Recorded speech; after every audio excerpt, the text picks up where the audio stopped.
Hey, good morning, AHS. Hope that you're doing really well today. Just wanted to take a little moment to review what we did last week in advisory with close reading and also to talk through what you're going to be looking forward to today.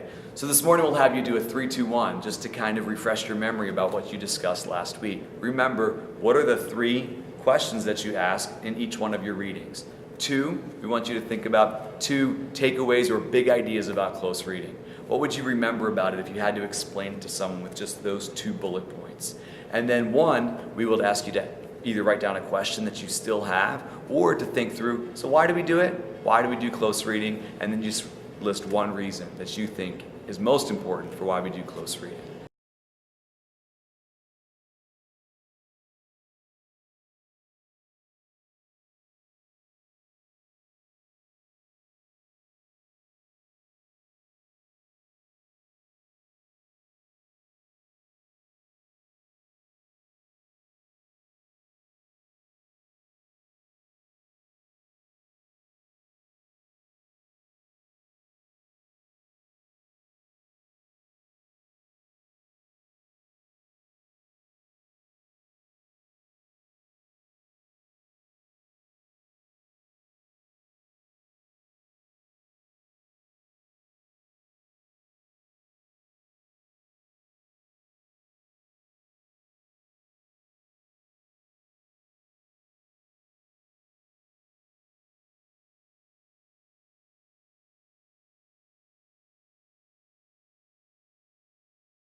So whereas last week we focused on a reading strategy, this week we want to talk about your writing strategies. And one key idea, of course, deals with organization and also the importance of adding evidence to your paragraphs so that they are well developed. So this strategy is called CSET.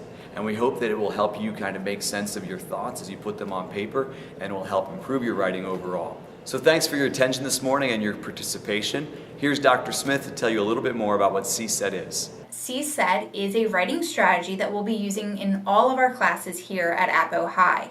This is a great tool for you to use for any time your teacher asks you to write a response. It's a simple way for you to know all the components of a paragraph. We have started as a state having the Common Core standards the last few years. There are now literacy standards. Now you'll be writing more often in your classes because part of literacy is also writing. You will be using this CSET strategy to be writing in science classes, social studies, possibly your math classes to explain your math problems in the way that you went about answering that question, in your English courses to answer questions and to then lead into more of essay responses, and also in your non-core classes such as your CTE courses.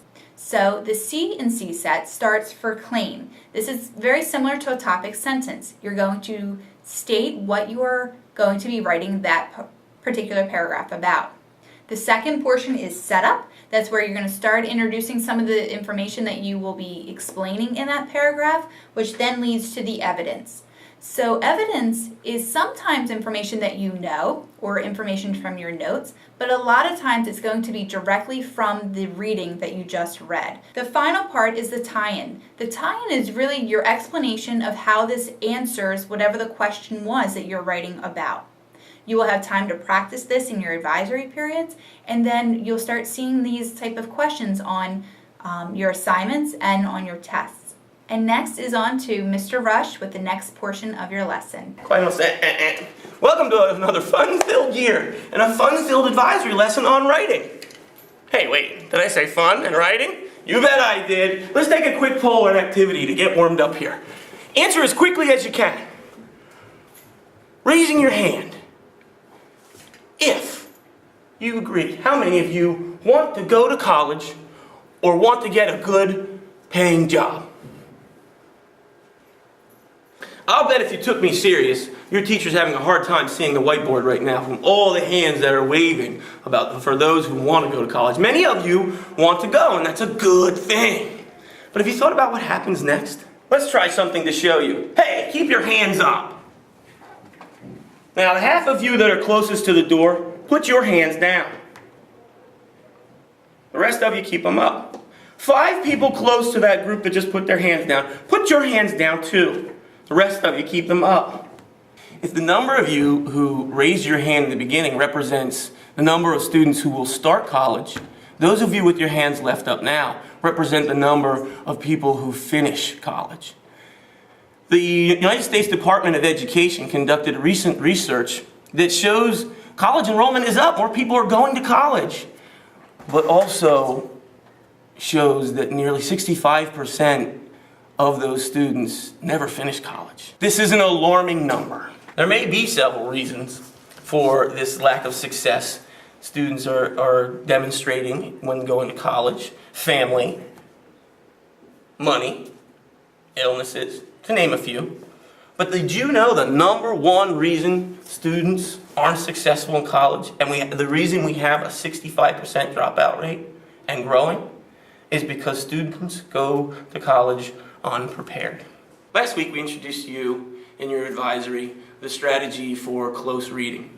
For the next 5 weeks, we will be building a systematic approach for writing a better, powerful, or even perfect paragraph. We will explore more about each piece over the next few weeks. Today's focus is on gathering information and categorizing or grouping that information in a way that helps you get started writing that great paragraph.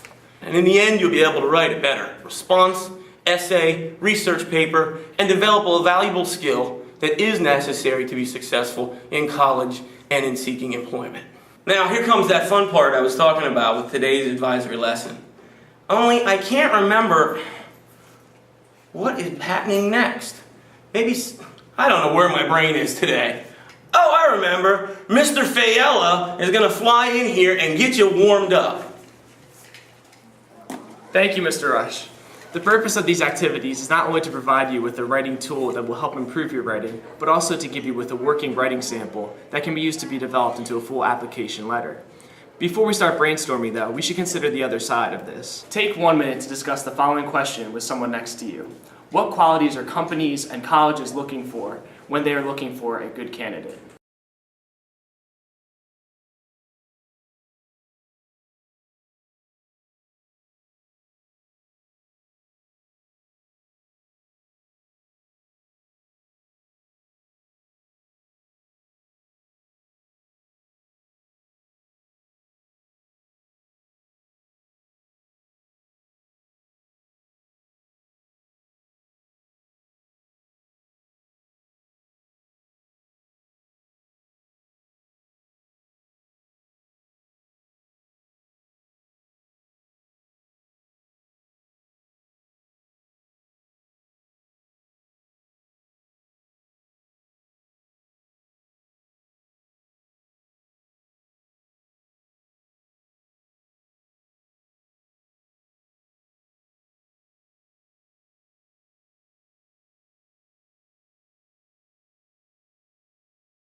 Good job discussing. Now, here's maybe a few things that hopefully you talked about. If you've taken any rigorous high school classes, definitely mention these in your letter. Also, They are looking for grades that represent strong effort and an upward trend. So just because you didn't start off an A student doesn't matter, as long as you've showed progress and growth throughout your high school career.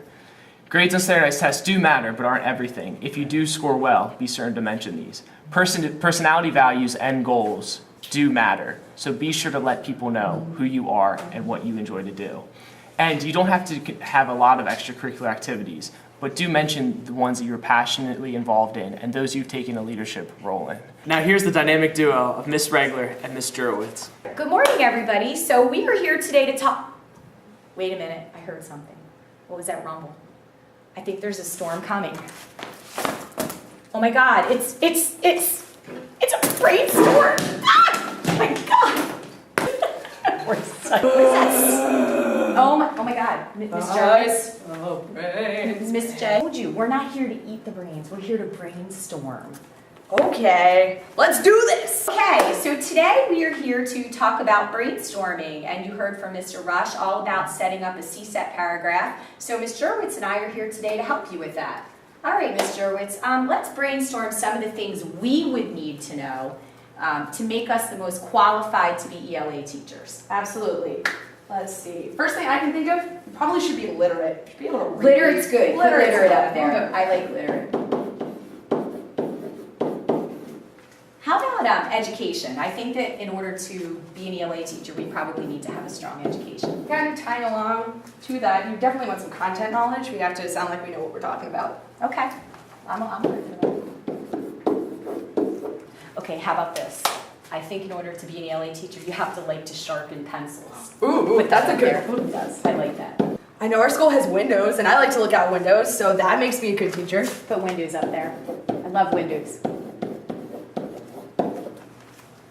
How about teaching certificate? I think we need to probably have that. Oh, yes. I think too, personality traits, you need to be creative. Creative. And enthusiastic. Oh, yes. And I think the number one thing you need to have to be a good teacher, brains. Okay, so now you have the next 60 seconds individually on your own to come up with as many words as you can. We came up with 9, so we want you to beat 9 and get at least 10. Now, you may not have thought about college yet, or maybe even a job, but think about maybe some activities that you would like to become involved in, or some sports that you plan on playing. Again, if you're going to do something in the spring, you can include that now. So as you're brainstorming, think of some qualities or some personal experiences that you've had, big or small, outside of school especially, that you could use to show other people who you are and what you've accomplished.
All right, so do you guys have your brainstorm completed? Now take a look at what it is that you wrote and see if there are any words on there that you think maybe don't need to be there, that are unnecessary or don't really relate to the topic. So looking at ours, we could probably get rid of sharpen pencils. No. I know it's important. We love it, but anybody can sharpen pencils. Let's see, looking out windows, I probably would get rid of. Anything else? I don't know, it looks good to me. What do you think, Ms. I Wright? think the rest of them are definitely keepers. Even the brains? Well, you do need brains to brainstorm. Yes, you do. Yes, you do. I say keep it. Okay. So now it's time for you guys to try it on your own. Take a look at your paper, cross out any things that you think aren't really related or relevant. Ready? Go.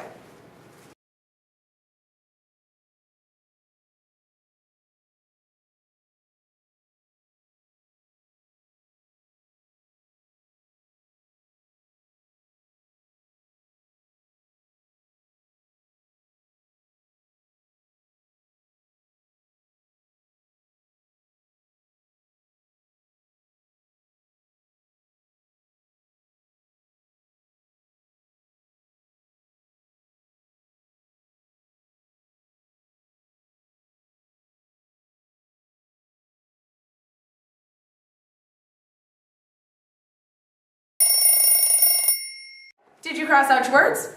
Good. Okay, so the next thing I want to do is I'm going to circle all the words that I think are most important. We already crossed the ones out we didn't want, but just to circle the ones that really stand out. I'm going to say creative and literate, got our personality traits, and enthusiastic, definitely fits in well.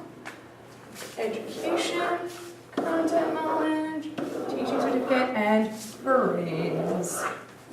Okay, now you guys tried the same thing. You already crossed out your words, now circle all the words that you think are most important to keep. Go.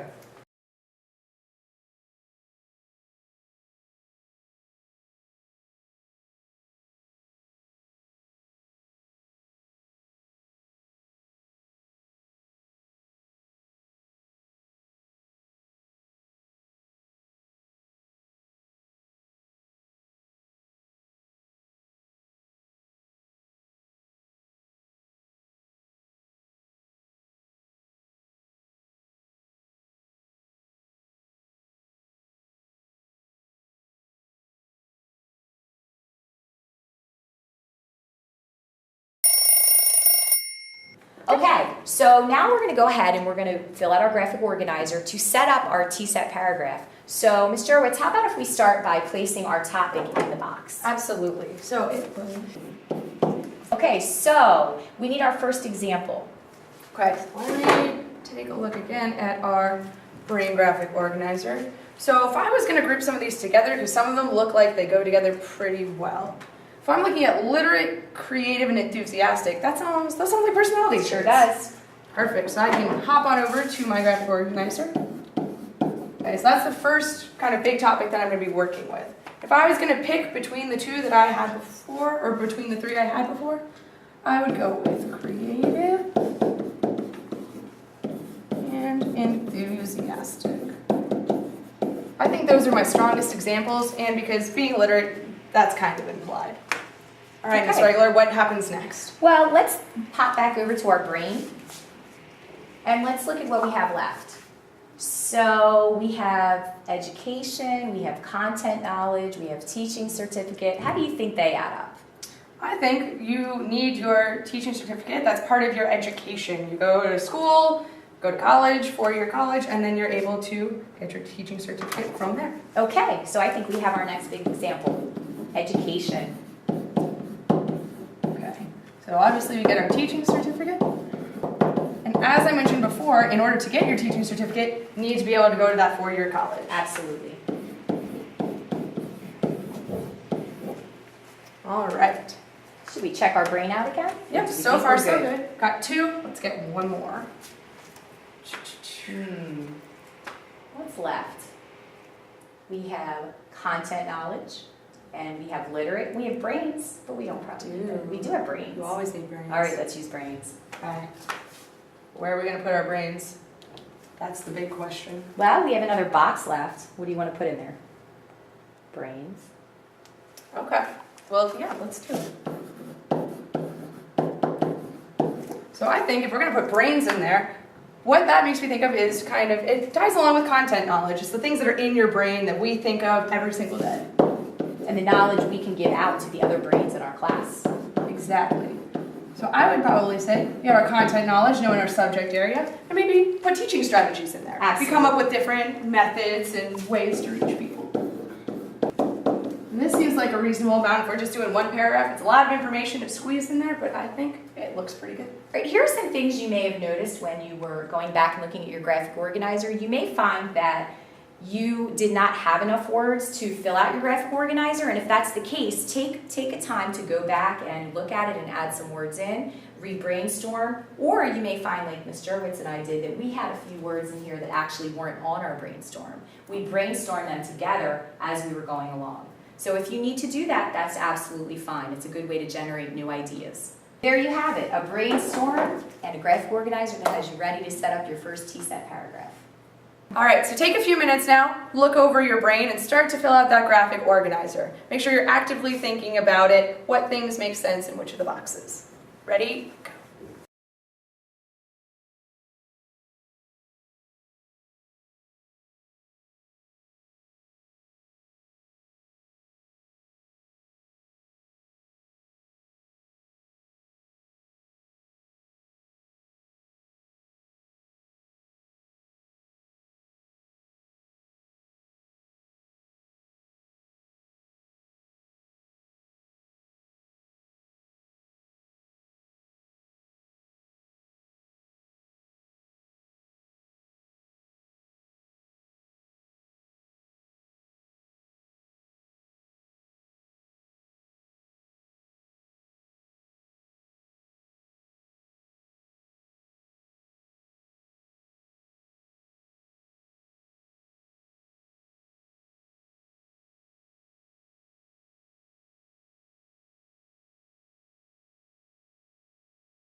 Okay, great job. Now that you have all of your information filled out, why don't you take a minute, turn to a shoulder partner, look at your graphic organizers, discuss them, and if you need to, share some ideas. This is a great time to really make sure that you're ready to write your paragraph. So go.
Okay, teachers, now it's time to call on a few students in your class and have them share out their answers, take a look at their graphic organizers, and have a group discussion.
All right, hopefully you learned a lot today and had a great experience. Before leaving, make sure you turn in your brainstorm and your graphic organizer to your advisory teacher. We will continue into the next phase, actually we're starting to write our paragraph at next week's advisory. Make sure you have a great week brainstorming. Wow! Have a great week.